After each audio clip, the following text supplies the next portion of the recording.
Ram trucks running in the NASCAR series, right? We will be we'll be on the truck series in Daytona this year. I actually leave here this afternoon, fly down to Charlotte with our race team, Colleague Racing, and we're working on something the next couple of days that we'll announce on Thursday. That's going to be, I think it's going to be a lot of fun. Awesome, awesome. The art of the tease. I was telling you before we came on here that I was just at Radford Racing School yesterday, doing a project. Colleague was there with their drivers and some of the guys that are going to be driving for you guys in that series. And the one thing I honed in on immediately on the fender of that truck was that really cool logo of the ram head with the V8 engine backing it up. The symbol of protest. Yes. Nobody really knows what we're protesting. It's for you to decide. And everybody's got their own version of what it is. I know what I'm protesting, but you read into it whatever you want. Well, how important do you think it is for the industry? I mean, because over the last couple of years, everyone was very kind of spooked that the internal combustion engine was going to be going away. But now we kind of made it through that, but there's still a lot of work to be done, right? There's a ton of work to be done because we took our eye off the ball for a little while. We had some regulations that we had to deal with, and there's nothing wrong with electrification. Electrification is good for a lot of things, and in the future it is going to be a very viable alternative. The problem that we had is we tried to tell everybody this is what you're going to do, and as Americans we hate to be told what to do, even if it's the right thing. You remember when we changed light bulbs and we went from regular light bulbs to LED? Yes. And everybody was like pissed, like they're better. Yeah, but don't tell me what I want. Don't tell me I want an electric car. Right. I'll decide if I want an electric car. So now I think we're in a good space from you must have an electric car to if you want one, these are great, try it out. I think it's the right way to do it. And over time, they'll get better and better and better and better and better. You know, I've been lucky enough to be part of two kind of like iconic reveals for Dodge, the 2018 Demon on the docks in New York City, where we actually did a wheel stand with that 2018 Demon. And then just when you think it can't be topped, Las Vegas 2023, here comes the D170 delivered by a helicopter, went right over our heads. That was unbelievable. I'm sure you've got something cooking already for some reveals in the future with Ram. So I will tell you, last week we were out. I won't tell you where, because if I tell you where, it'll be too much of a hint. But we were out shooting a reveal last week that is going to top both of those. I mean, assuming I can get it through legal, because legal's going to have a heart attack when they see this thing. But assuming I get it through them, I would say probably within the next less than 60 days, we'll have that out, and it's going to up all of those other reveals. Now, what do I do after that? I have no idea, because topping that one's going to be it's going to be hard. But speaking of demons, what the hell? What do you have in your garage that's so important? Yeah, you had your demon outside and it got stolen. Now, first of all, it wasn't a demon, it was a Hellcat Red Eye. And in my defense, it was now, first of all, it wasn't a demon, it was a Hellcat Red Eye. But in my defense, first of all, it was a guy waiting there at my front door, ironically, to give me an estimate on installing security cameras at my house. And so I very quickly just pulled over. I said, I'll pull up behind the gate later on. I never got to it, and lo and behold, they stole it. But I got a great insurance settlement, and I bought a 2023 Super Beast. So good. Yeah. Good. I feel like I almost upgraded. I hated losing my Red Eye because I loved that car. It was Destroyer Gray, low mileage, but you know. Principio. Alta performance dermatológica. Yes, yes. We'll make sure we'll get you one of those. Okay, I'm taking that from you. All right, now last question I want to ask you is, you're talking about some big announcements for Ram. I know you wear a lot of hats at Stellantis. What can guys like me who love ICE engines in Dodges expect in the future? Well, so we have the T6 coming out right now, 550 horsepower. The thing that everybody is not paying attention to yet, and they will when we do the drive event. We have a drive event coming up with all the journalists, and I think everybody's forgetting about all-wheel drive. All-wheel drive is really the great enabler on that. 550 horsepower, but with all-wheel drive in real-world conditions. You think about when we started launching Hellcats, the first Hellcat, the world went crazy. 707 horsepower. It was the narrow body at the time. Right. That car was about 3.7, 0 to 60. Now this T6, because of the all-wheel drive, is a 3.9. I mean, you're 0.2 of a second away from something that was this huge change in the industry. Yeah. And this is our first variation. So what's going to happen when we get the second, third, fourth variation?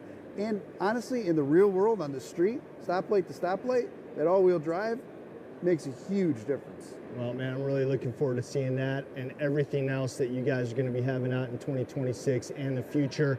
CEO of Ram, Tim Kuniskis, thank you for joining me, man. I could talk to you all day long, but unfortunately, we got to cut it off right now. We got some reveals to get to. Appreciate you, my brother. Great seeing you. Thank you. On. All right, right now we are going to get to another unveiling. This is a 2005 Ford GT with throttle and WD-40, and for that, let's head out to Aaliyah. Take it away. What's up, guys? I am here at the WD-40 booth, and we're getting ready for a very spectacular unveiling. It's Mickey Andrade at the Throttle team. He took an 05 GT and basically completely transformed it. It was entirely wrecked, and now he's transforming it into a show-stopping superstar. So we're going to see that shortly. Let's go see if we get the opportunity to chat with him about the build.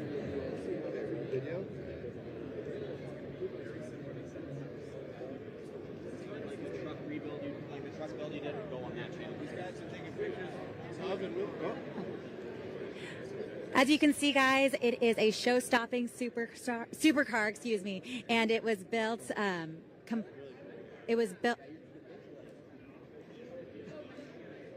It's a show-stopping supercar, and it was built basically from a completely wrecked Ford GT 2005. I'm getting ready to talk to Mickey Andrade about what exactly went into it. He actually documented it over a 5-part YouTube series, but now we actually get to see the car right in front of our eyes, and we cannot wait.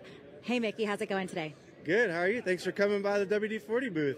Yeah, we're very excited. So obviously, everyone was around. They finally saw the reveal in person. There's been a lot of people following the YouTube journey, but now people actually get to see it in person. Yep. So what's the first thing that you hope that fans can see when they take a look at this car? Well, if they aren't familiar with it already, head on over to the Throttle YouTube channel. We did a 5-part series from where we picked this car up from a complete destroyed wreck of a mess.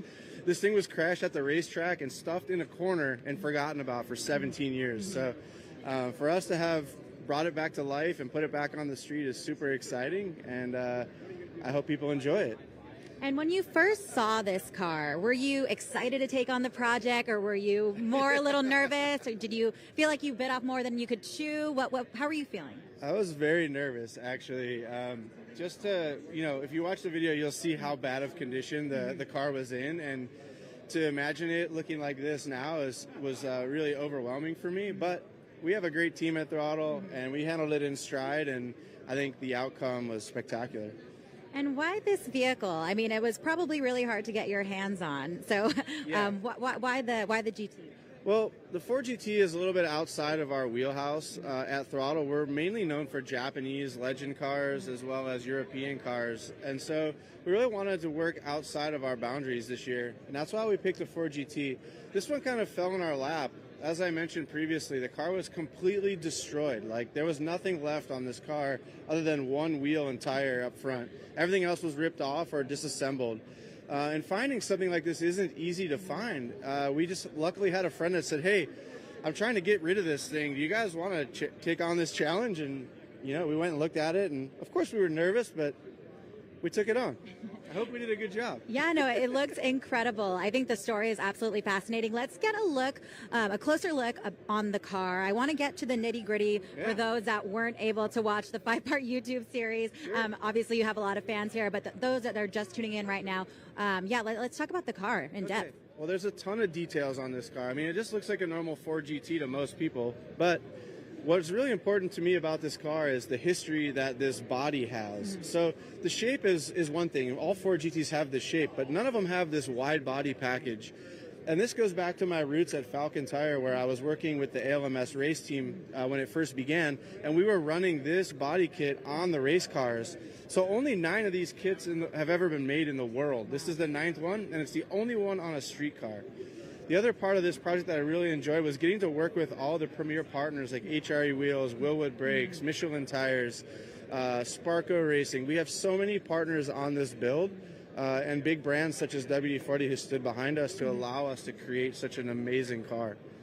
And you're the first influencer that WD-40 has worked with, right? I don't know about the first, but at this level, yes, I would say so for sure. Go ahead.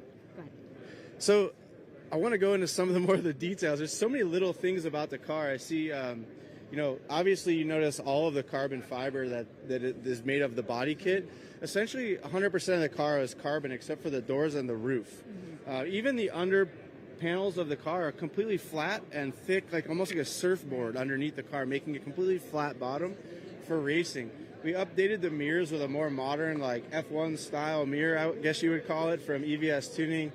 And then as far as the interior goes, we kept it mainly original inside. We did add Sparco SPX seats. Can we maybe take a look at the inside? Maybe, if it's open. It is not open. Hold on, let's try and hop around and see if we can get it open. I know it was open earlier for the unveiling, so yeah, let's go ahead and check it out and get a closer look. One of the really cool things about the 4GT is the doors. Look at the shape of this door. It actually goes over your head, and underneath it's cut out for your head to actually go up inside, which is crazy. You can see how important this shape is because of how high the seats sit inside the car. See how close it is to the molding? So we had to spend about 2 days. I made custom mounts to get these in the car. It was really difficult to make them fit. And then as far as the rest of the interior, we kept it pretty standard. Underneath, in the back, we've got this massive carbon fiber. It's all dry carbon, like a race car clamshell. And what's cool about this is it's held on with race fasteners. So you undo these fasteners here, and this clamshell actually lifts off. It takes 2 people. But it's super lightweight, and we actually shed a couple 100 pounds off this car just by adding this body. Oh, wow. Wow, that's crazy. One of the other cool things about the car is all of the aero parts on it are actually super functional. So we have a rear wing, we have a front spoiler, and a rear diffuser, all of which you can literally sit or stand on. Yeah, I know. I know, you were showing us earlier how sturdy this is. Actually, you know, Dorian Race Cars builds racing cars, so everything has to be functional. So this thing you can literally stand on. It's connected to the chassis of the car and allows it to provide downforce and make the car stick to the racetrack.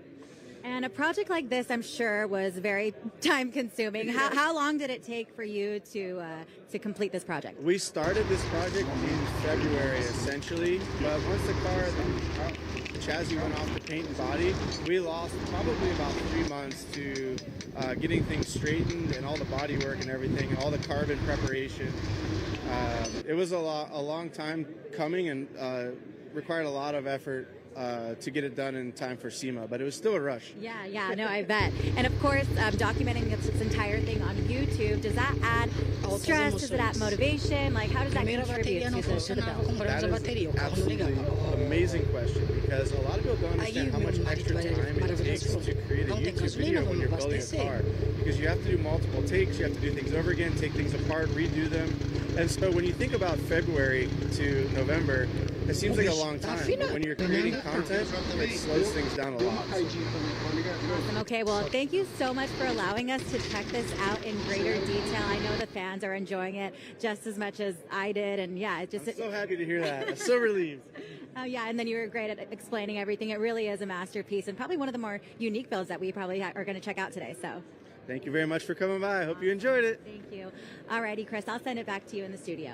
Thanks a lot, Aaliyah. Appreciate that. Really, really cool GT40 build right there, that 2005. Love the exposed carbon fiber and love those wheels. Pass along my congrats on that amazing build. Thanks, man. All right, right now we are going to another reveal, and I've been looking forward to this one all day long. In fact, for the last couple months, my boy Chip Foose has done it again. He made it. He arrived on time. The car is in the booth, and we're about to see it. Tell Chip that he's almost done. He can almost take a nap. It's almost time. JC, take it away, man. That's right, Chris. It's almost time for Chip to take a nap, but we have many things to do before he gets his nap time. We're at Blueprint Engines, and Chip Foose is about to unveil his latest project. Chip Foose here. This is Norris. He's the president of Blueprint Engines. With a lot going on here today. Chip, first off, when did you get into Sema? I got here at 6 o'clock this morning. We left Orange County at 2 a.m. When did you finish working on the car? We finished working on We left Orange County at 2 o'clock this morning. I left my shop at a little after midnight. And, that's when the car left to get here. The car arrived at 4 o'clock this morning. I came in at 6. We backed the car into the booth, and I'm so excited that we're here. We're excited here, and every time you're at Sema, you always have a massive crowd that gathers around here to see your unveiling. Norris, what's it like for you to be part of this project with Blueprint Engines? It's fantastic. We love working with people like Chip, and Chip is the top of the line. He's one of the best, and we were so excited when he was expressed interest in using our product in a car that he was going to unveil at SEMA. We were like, yeah, we'll do whatever you want. And I'm glad we didn't have to work on it and put it in because we like to go to bed at night. But Chip is amazing, and that's a testament to that is all these people here that come to see Chip, and we're just proud to be associated with it. Eu achei que a única alternativa realmente ia ser fazer o transplante capilar, um procedimento invasivo e tal, coisa que geralmente você não deseja fazer, né? Eu via sendo veiculado no Instagram os anúncios da Manual e sempre passava batido, assim, não dava muita atenção. E aí teve um colega de trabalho que eu percebi que ele era calvo, trocar uma ideia com ele pra poder saber o que ele tava fazendo, né? Qual que era a fórmula mágica, ele me falou da Manual e tal, consegui uma consulta ali online e tudo mais, um procedimento bem fácil, bem simples, de você falar sobre o seu problema, qual o seu tipo de caso e etc. E com 4 meses já tinha praticamente estabilizado os meus problemas que eu achava mais difíceis. Então a solução aqui para tudo, que é um negócio que vai te resolver.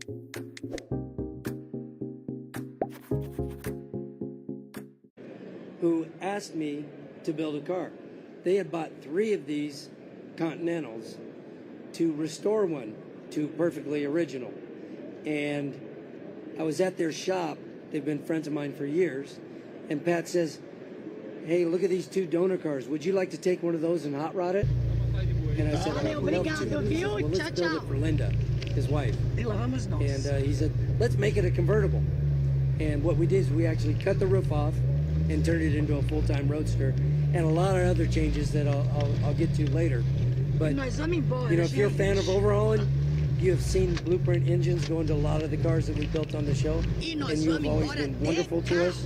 Thank you. You've had great product, and it's really an honor and a pleasure to be able to put one of your engines in this car. Well, it's just the Mutual Admiration Society over here, and it goes both ways, right? And I'm excited because all I've ever seen on this car so far was renderings. I have not seen the real car. So is it time to pull that cover off? Let me check. Is it time to pull the cover off? It's time to pull the cover off. All right, here we go. Oh my gosh.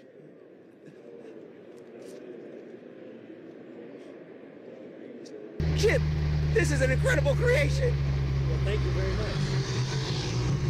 But, you know, Blueprint has supplied us with the engine, but I have to thank all the people that have helped. You know, we've got Bill Dunn Interiors, we've got Kenny Fitzer, who helped us with some of the body work, and his employees. Everybody at my shop. We got Steve DeMann, who did the paint work, and you know I could go on and on and on in naming all these people. But Linda, who's standing right here behind the car, wave to everybody. There's Linda over there. Linda, it's a beautiful. What do you think, Linda? This is nuts. Hold on. Linda, tell the world what you think of this Continental. It's spectacular. Oh my I'm gosh. speechless. Have you driven it yet? No. Is this the first time you're seeing it? Yes. I feel like you're about to cry because I'm about to cry. This is crazy. It is just beautiful. Thank you, Chip. Okay. I'm going to go back to Chip and have Chip kind of break down this car. Okay. Let's start up front and walk us through because, yeah, I feel like I've seen bits and pieces watching your YouTube channel. I see some of the paint color, which is just wild. But walk us through. What did you do to this Continental? Well, these are a beautiful car. But the changes, and sorry I'm losing my voice here. Yeah.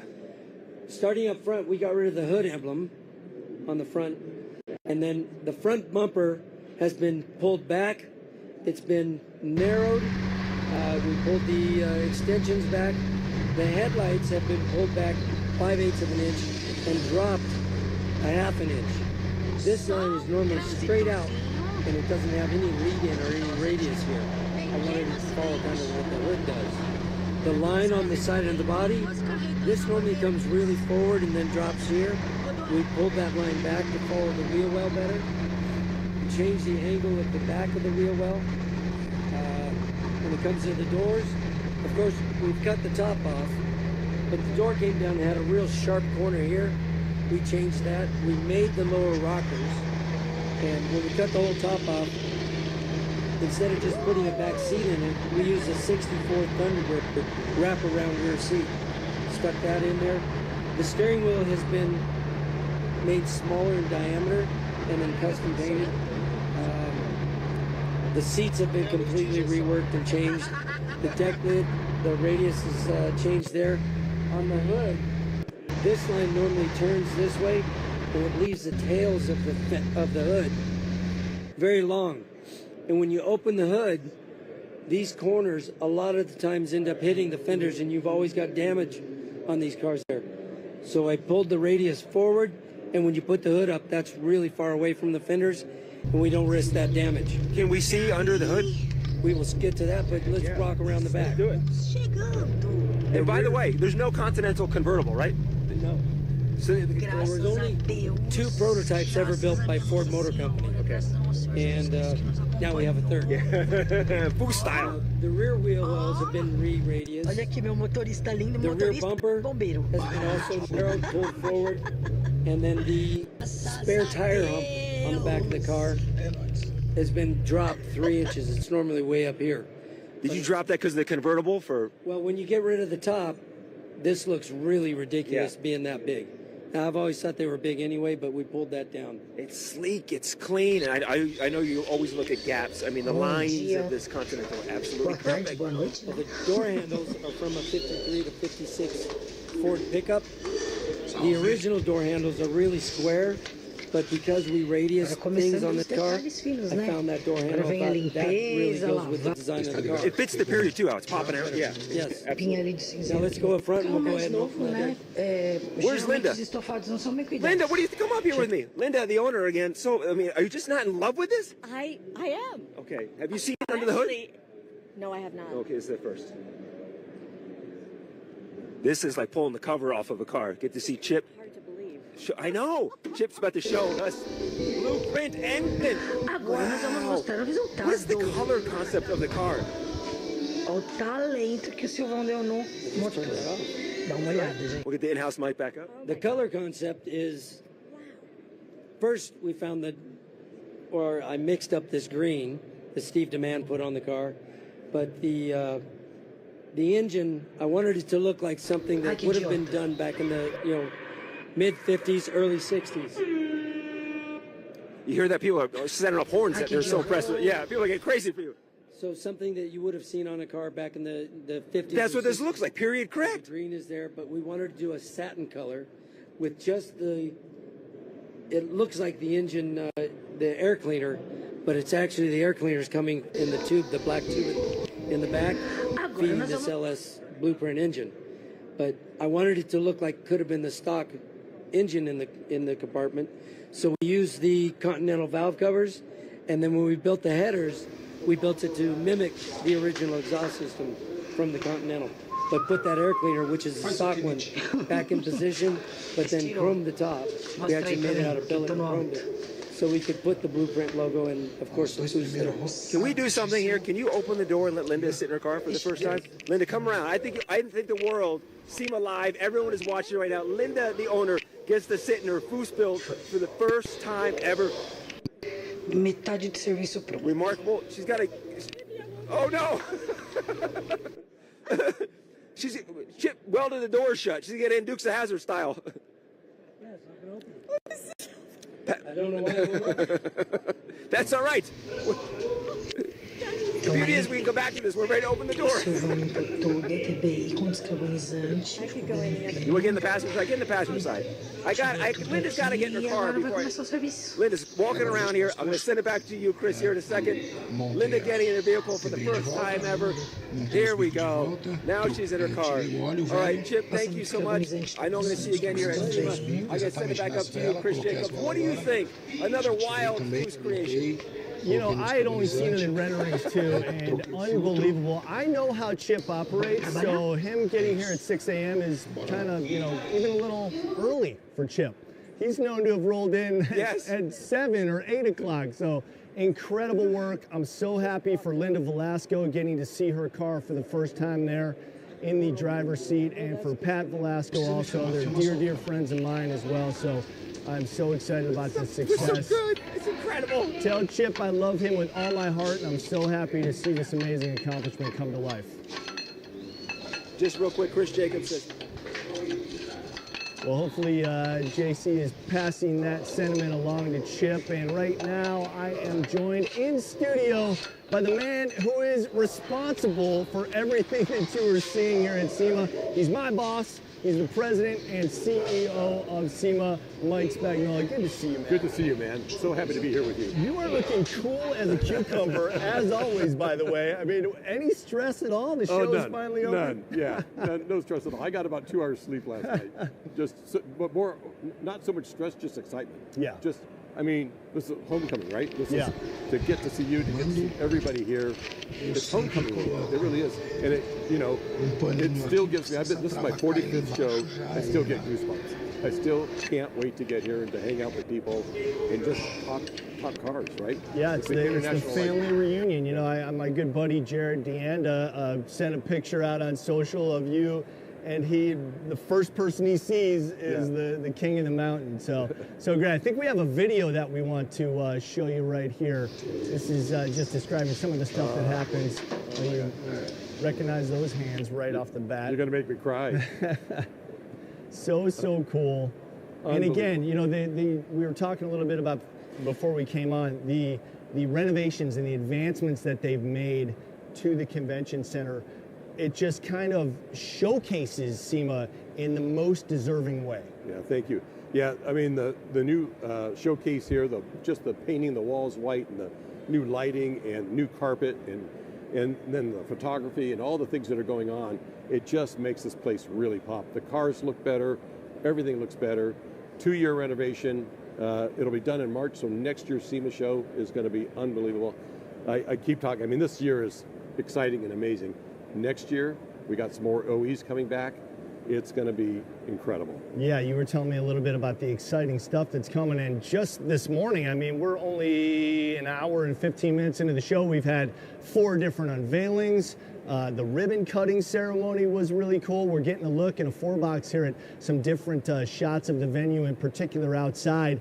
And what you're taking a look at on the left side of your screen is that kind of swoop of the West Hall that they're going to continue all the way around the convention center, all the way down to the South Hall, right? Yep, exactly. And we're taking every piece of the convention center.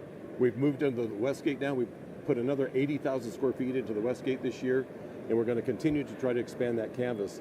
But it's 3 million square feet of canvas. We're about 1.2 million square feet of just booths, just trade show booths. That's just amazing. Getting a look at the Las Vegas monorail riding by in our shot right there. And I was telling RJ earlier when he joined me, it doesn't seem like SEMA can get bigger and better every year, but somehow you guys raise the bar. And I guess you start working the day after SEMA closes, right? We do. We'll do a download the day after SEMA closes, next Monday. We'll do a download on everything. We'll spend a couple days downloading what went right, what went wrong, what can we improve. And then we actually have already started it. Today you can buy a booth for next year's show. So yeah, we run that hard and that fast. And I have an amazing team, and none of this would happen without them. I mean, if I learned one thing in business, is surround yourself with the best people. And I think we have that at SEMA. We have a great crew. They're passionate. We've got a lot of car guys there now and car women, and but they love what they do.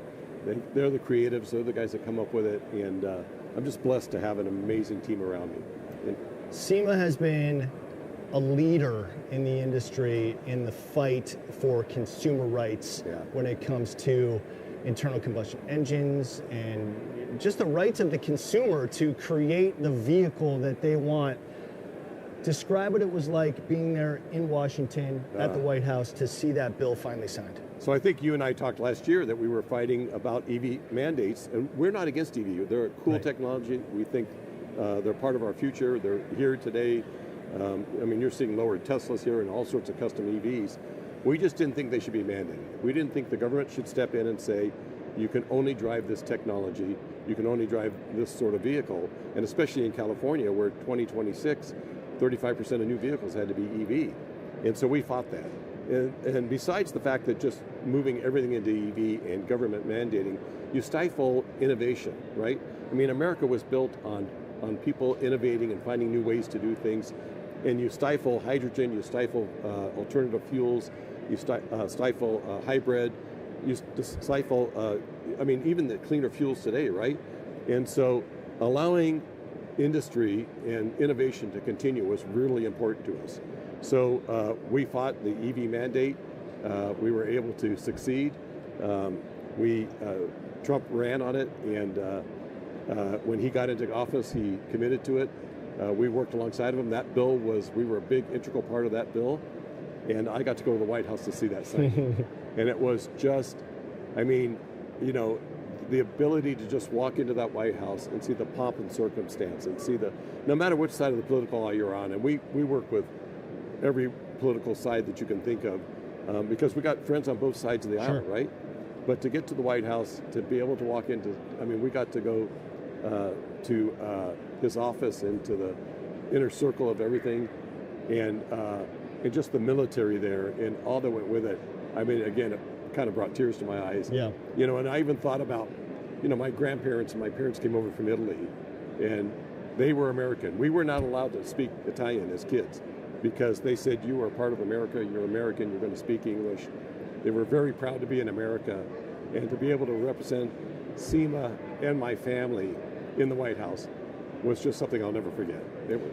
And such a great validation of the efforts that Sema has been putting forth for the past few years. I mean, as soon as this started bubbling up, Sema really was the leader, the tip of the spear, if you will, for making sure that our rights as car lovers and the way we want to customize our cars and drive our cars and what types of cars we want to drive, you guys were first into the foray. Yeah, we really put a lot more effort about 3 years ago into our DC team. We went from 5 staff to I think 14 now, and the board blessed all that, but we knew we had to be more aggressive. We knew we had to be out in front of it. We knew we had to have a voice. We knew that we had to, you know, we've got 400,000 people that we can attract to say, help us write letters, help us talk to your congresspeople, and that really helped. All right, let's talk really quick about ORBA, which is the Off-Road Business Association that you guys recently acquired just a few months ago. What a great expansion of the Sema enterprise. Yeah, for us, it was, protecting off-road is a big part of what we do, and ORBA was a player in that. We joined forces together, and with the thought that we would, look, off-road's one of the biggest in the truck market. You think about side-by-side, you think about dirt bike, you think about off-road trucks, off-road racing. Big part of our market, a lifestyle, right? Yeah. You think about it as a lifestyle. And if you don't believe us, just go to West Hall. Yeah, and we've got to protect those lands. We've got to protect the environment, of course. Look, we want to be responsible people. We want to be environmentally safe, but we also want to make sure we can still go recreation off-road. Big part of our industry, and so Orbis helps us with that fight. Yeah, that's awesome, man. All right, and then finally, I want to talk about the annual Sema Industry Honors that will be happening Thursday night. We heard there's a lot of changes coming this year. Tell us a little bit about that. Yeah, so, you know, you think about, I mean, we've been at the Westgate Hotel for 45 years, I think, and it was just time. You know, that event, we have to keep changing. We have to keep skating to where the puck's going, right? And the next generation doesn't want to sit in an event for 3.5 hours and eat rubber chicken for dinner and go through all of that. So I had a chance to go to the NFL Honors about 2 years ago, and I saw how they did it. Very high end, and we decided to move over to the Fontainebleau. Envelhecer é privilégio. Os sinais na pele, uma escolha. Deixe que o tempo marque sua história, não seu rosto. Acabe com as rugas profundas e linhas de expressão. Renova-Bi. O tempo passa, sua beleza permanece. I'm excited about that, but really just up in the game, really having a beautiful award ceremony, and then let people go out and do what they want to do for the rest of the evening. Yep. We're going to take it from about 3.5 hours down to an hour and a half, but very prestigious, very beautiful setting, very upmarket, lot more just, I mean, the stage there, the auditorium there is just incredible. So I'm looking forward to that as well, and continue just to, you know, you can get stuck in tradition, and a lot of tradition is great, but our forefathers, I mean, you think about the guys building 32s, they were rebels, right? Yeah. And they had to change, and they were looking at that leading edge. And Sema, we have to continue to do that. I mean, look at, we're live streaming now, right? I mean, exactly. You know, we used to be on film and we used to be on TV. We're live streaming now. That's where that's going. That's where the puck is going, right? Mike Spagnola, President, CEO of Sema. Thank you for joining me, man. It's my honor to be part of the Sema family. Congratulations on another great show and continued success. Thanks, Chris. And you know, I'm a big fan of yours as well, and have been for years. And excited to see you. And we talk baseball as well off camera, just so you know. Appreciate you, my man. Dodgers fan, Cubs fan, but we still get along. It's okay. Congrats on the Dodgers win, by the way. All right, we are going to take a quick break, but we have so much more coming at you right here from Las Vegas. Don't guess where the industry is going. Know it with Sema Market Research. In the aftermarket, success comes down to timing and insight, knowing what's trending, who's buying, and where the market is headed. That's where Sema Market Research comes in.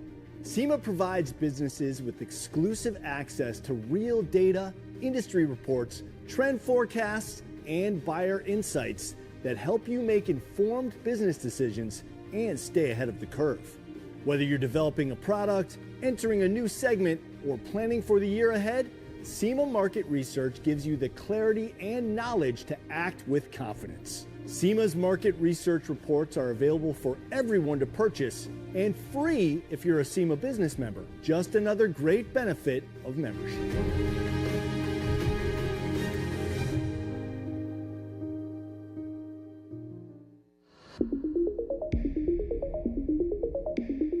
In today's aftermarket, data drives every sale. If your product info isn't accurate, complete, and easy to access, you're not just behind, you're invisible. Sema Data gives you the tools to stay sharp, stay seen, and sell more. Sema Data is the industry's largest source of standardized product data. From catalog to cart, we offer tools and services that help manufacturers and resellers manage and move product info that sells. For manufacturers, your data isn't just your brand, it's your sales rep. With Sema Data, you can create, manage, and distribute your product content to your resellers and retailers, all from one powerful platform. So your data works as hard as you do. Resellers benefit immensely with instant access to thousands of parts with up-to-date, standardized product data, allowing for seamless integration into e-commerce platforms. Simply put, this means better listings, happier customers, and increased sales. Want custom exports, real-time notifications, a US-based support team? You got it. Sema Data has the tools and the team to help you take control and get the most out of your product data every step of the way. Whether you're making the parts or selling them, Sema Data helps you stay connected and stay competitive in today's aftermarket. Sema Data, powering the industry, one product listing at a time. Welcome back, everybody, to Sema Live. Thank you so much for being part of this amazing experience. And right now I have a very special guest in the studio. You know, F1 has exploded in popularity in recent years, especially here in the US, and especially right here in Vegas, thanks in large part to the Las Vegas Grand Prix, of course. And much of its success is due to my next guest, Mohammed Ben Salem. He's the president of FIA. Thank you. Thank you for joining us, sir. Thank you for having me. Of course, man. First of all, great job on the ribbon cutting ceremony. How exciting was that to be part of that? I was trying to handle the scissor. That was the biggest Was that the biggest pair of scissors you've ever encountered? Better. That can make a family haircut. You do not need a haircut right here. You yet. are at the pinnacle of style, my friend. You are looking good. All right. You recently just entered into a partnership with Sema. Yes. What was the benefit of that, and why is it important for you guys to be associated with Sema? First of all, I'm a very much customer of Sema. My first time was in 2016. I came here, I heard about it. I came and I saw something that I had never seen before. I mean, the energy, the teamwork, the challenges, very simple. You can go and regardless to who you are, and just pick up something that's good for you. That's the American culture. Go home and fix it yourself. You know, so, and there is the manual. So I said, what is Sema good at? also beside the OEMs, you're talking about safety, road safety, you're talking about advocacy, legislations, and more than that is the environment, which we have a pillar in the FIA that we do. We have members on this. So the idea was to join forces to keep up with these challenges and to make sure we preserve and protect what we have. And what has stood out to you as far as advancements in technology? You get to see the latest and greatest, things that haven't even been released yet until SEMA show. Anything jumping out at you? Yeah, I mean, I look at everything. I mean, the amount of the advance, how cars are advanced, and then you have. I am more into the suspension. I saw just the suspension, how now it's just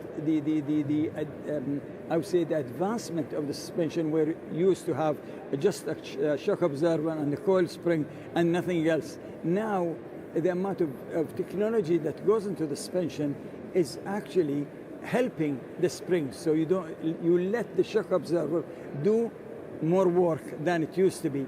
A lot. You have the steering, you have the adaptive even steering now. You have a lot of things in the cars that we can work together. But you know, the environment, I mean, last year I saw here that there was a hydrogen car, hydrogen that went around, and I saw the drivers. Guess what? This year we did our first World Cup of hydrogen. They call it Extreme H. It used to be Extreme E, and now we moved it only this year because I was, you know, like when I saw it, I was inspired, I would say, by it here. Wow. So there's so many things we can work together and add value to each other. Yeah, so that's a real world experience. You came here. Yes. Saw something at SEMA and you integrated it. Yes, and it became now in the World Cup. Yeah. As the Extreme E it used to be. Yes, the cars are heavy, but they are environmentally friendly. But more than that, they are also, you have to be careful, because to have this hydrogen as gas, you know, there's a lot of methods. So the area that we are doing the races in is a bit far away. Right. Till safety then takes its toll in it. It's a little bit more volatile of a fuel, so you need to be careful. All right, we have a little bit of video right now of what I believe is your favorite car, and I can understand why seeing this. Talk to me a little bit about what we're seeing here. No, that's not my favorite. For sure, it's not mine. It's one of the cars I have, but it's not my favorite. Okay, so one of the cars that you have, but it's not your favorite. I understand that this Bugatti is very, very rare, though, right? Yes, it is. It is a racing car, and what they did at Bugatti that to make it lower, lighter, and it's a proper racing car. I am modifying it to use it on the streets, but someone is doing it in the UK. But to me, if you ask me what's my favorite car, it's actually a 1937 Studebaker Express. Right. Really? Yes. Fantastic. I saw it in an exhibition a few years ago. I bought it thinking that, oh, it has the right suspension. No, it didn't. So I worked on it for 5 years. I put my own suspension in the front. The whole frame is from a Mercedes. The rear is from BMW. I have a variable differential with clutches that you can tweak in the dash. I have my own shocks that I do with corner weights, so I know each bump, rebound. The steering is different. The brakes are huge, and it has an LS3 engine with 6-speed transmission, which is automatic, and a Whipple supercharger that I program in my own workshop.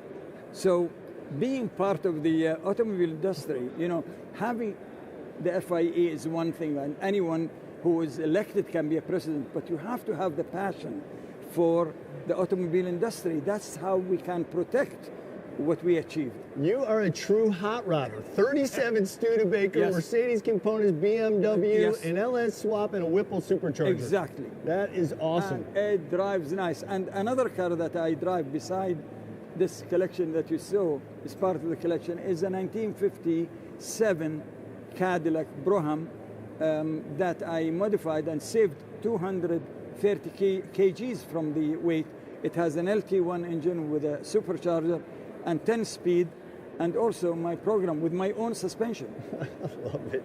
Well, at least you kept it in the GM family with that LT1 motor in the Cadillac. Yeah, yes, that's for sure. That's wonderful, man. Okay, let's talk a little bit about the Las Vegas Grand Prix, because it's just, when the announcement was made, it was amazing, but I think a lot of people, including myself, are wondering, how are they going to pull it off? How are they going to build an F1 track in downtown Las Vegas?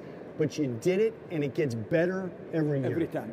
You see, we have two types of tracks. We have the proper ones, which is designated completely, and we have the streets. You have Australia is the same. You have Azerbaijan and Baku, and of course is Las Vegas. And that was a big challenge to the FIA as the governing body also. Our promoter, which is FOM, are in charge of the commercial side, and they did a great job. They are, I would say, the best partner.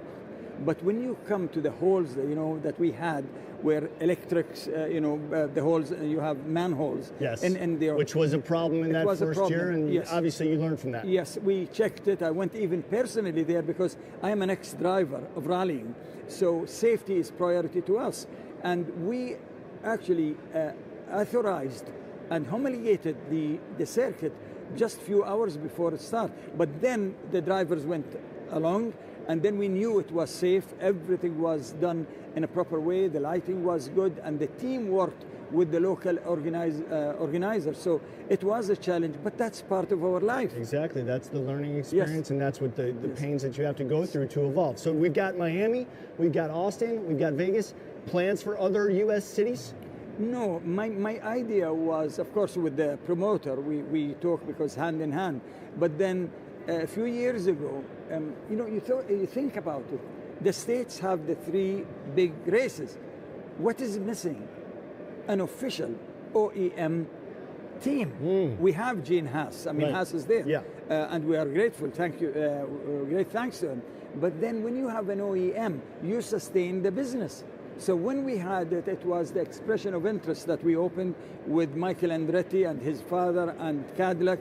And at that time, it was not certain. And the process of the FIA is not easy. 2 years, Chris, huh? 2 years. Of course, the other team didn't like it because, if you're talking about a piece of cake, it is divided between 10 teams. If you divide it between 11, it's less money to them. But at the end of the day, we prevailed. Now the other teams can see the benefit of a proper American team in. And Cadillac is a big marquee to come in. And then we have Ford also with Red Bull. Mm-hmm. Yeah, so I'm sure that we're going to be seeing more and more American participation in F1 as it keeps going along. Well, Abdul Suleiman, president of FIA, thank you so much for joining us. And keep up the hot rodding, man. No, it's good to be here. If you ask me, as I said before, I had a choice between coming to the SEMA show in Las Vegas or the Formula One. I actually preferred, and I came here. So I'm missing the Formula One, but I am part of SEMA. And many thanks to Mike also for making it happen that we joined forces together. Well, that says a lot about the love that you have for the industry. I appreciate you joining us. Thank you so much. Thank you. All right, right now it's time to send it back out to JC. Oh, no, sorry. Yes, it is JC up there. You have something special coming at us, JC. What do you got, buddy? Yeah, Chris, something very special down here. SEMA, it's all about the cars and the stars. And I've got a star right now. Oscar Award winner, Emmy Award winner, Grammy Award winner. My favorite comedian is Gabriel Iglesias. How are you, buddy? Yes. I had no idea I accomplished all that, but if you say so, it's real. It's the truth. That's what's going on. This is your heaven. You are a car guy true and true. What do you think of SEMA so far? I mean, only a couple hours into it, but what do you think of it so far? SEMA is amazing. It is Comic-Con for car people.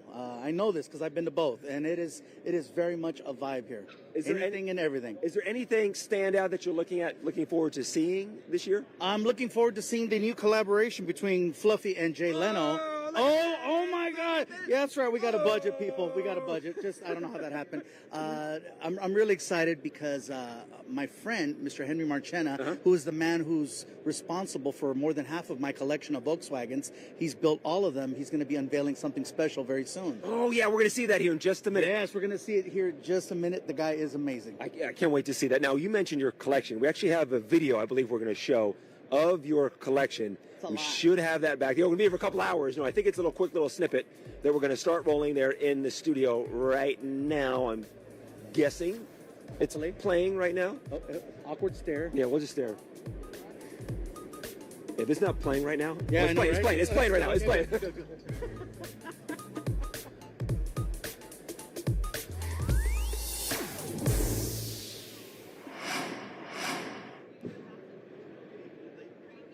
Okay, now it's done playing. Now we just saw your incredible collection of VW buses and bugs. How many vehicles do you have in your collection? I want to say about 60. About 60. I call it the Jay Leno starter kit, and I can thank Jay. Jay's the reason why I started collecting cars. I went to go visit him, and he helped me get a first car that I had. And he says, you know, if you're collecting cars, it's you can enjoy your investment. It's not like having money in the bank. You can enjoy what you have, and if you decide to sell it, you know, there's money to be made there. I have yet to sell anything. It's only cost me money. I've made no money. But it's been so much fun. And I started this Volkswagen collection a few years back, and it's just grown. It is literally a museum now of cars. It's wild to see. We saw a snippet of it, though, and we did see one of those in there. I believe the guys from Tanked made one of your cars into a fish tank. Do you still have that? Yes, I do. And it's funny, too, because some people go, you destroyed. No, it was a Brazilian bus, and if you're a collector, you know that those are, you know, you can do that to those. Yeah. If it was one from Germany, that'd be different. Is there something that's out there that you want, that you're on the hunt for, that you're looking for, like that you just got to have in your collection, but you get to get it? For me, yes, the 1950 Volkswagen, you know, bus. It's basically, it's not one of the pretty ones. It's a panel van. Okay. And it has the logo on the back, and it's the first year that it came out, and it's the only year that they had it like that. The wheels were like this thin. It had like 8 horsepower. It was just, you know, not the most practical thing, but because it's the first, that's why it's like, okay. I've had people offer to sell me theirs, and I'm like, yeah, I'd rather buy a house. I'd rather buy a house. Really? Oh yeah, they get a little carried away. Why VW? Why is that the car, the brand for you? It was my first car, and I fell in love with that brand. The company's always been great to me. Last year. Meus pacientes me conhecem pelo nome, e eu também sei o nome de cada Prevent Senior. A gente acredita que a saúde pode ser mais humana. Fluffy, thank you so much. We appreciate it. I know you've got a legion of fans back here that want to meet you. Thank you so much, my friend. I appreciate it. Thank you, guys. Okay, I'm going to walk over here. You do your thing. It's good seeing you, buddy. You gotta walk. I'm going to walk. You stay. You stay. I walk. I'm gonna stay like my dog. You stay. Stay, Fluffy, stay. And over here, we have some unveils coming your way. We've got some big unveils all morning long. We've got like 5 or 6 unveils. This is Rick Love, the president. Good to see you, buddy. You too. How you doing? Awesome. Why don't you tell everyone watching SEMA Live worldwide where we are right now in the SEMA Hall? Well, I'll say I want to talk to everybody at the same time. We'll talk here. First of all, welcome to what we refer to as Hot Rod and Restoration Central. On behalf of ARMO and the Hot Rod Industry Alliance, I'd like to welcome y'all to SEMA 2025. You're in a great spot to start the show. We've got some really unique vehicles here, a lot of variety to reveal this morning, some of them for the first time. So you're in for a cool few minutes here, and we're going to start right here in this corner. And our first builder is Troy from BBT. And this car, there's something really cool about this car to begin with, is this car is the only car in history to be in the top 5 at the Barrett-Jackson Cup in raw metal form. So this car was already at the Barrett-Jackson Cup, and it was a top 5 in raw metal. So that says something about the workmanship of BBT Fabrications and Troy when they can put a car in the top 5 with the competition there is there in raw metal. So without saying too much more, we're going to bring the cover back on it and talk to Troy about the car. All right, here we go. First unveiling. Troy, how exciting is this for you to be at SEMA and have your car unveiled live to the world right now? Yeah, that's pretty cool. We got our customers here from Bermuda, so it's great to have them see it for the first time unveiled and everybody else to see the finished product. Oh my God. Wow. The neat thing is that Troy's customer, the owner of the car, he's from Bermuda. And this is his first time. When y'all are seeing this car finished, this is also his first time in seeing the car finished. So he saw it in the raw metal, but's never seen it in its finished form. So, I mean, this car is a dynamite example of the excess of the late 50s, right, for the American car manufacturers. Fins were in, everything was big, and some of the things that Troy and the crew at BBT has done to this car has made it really unique, even though you've retained the flavor of the Chevrolet car. Tell us a few things about the car, Troy. Yeah, so the big thing here is trying to retain the look of the 59 Impala, not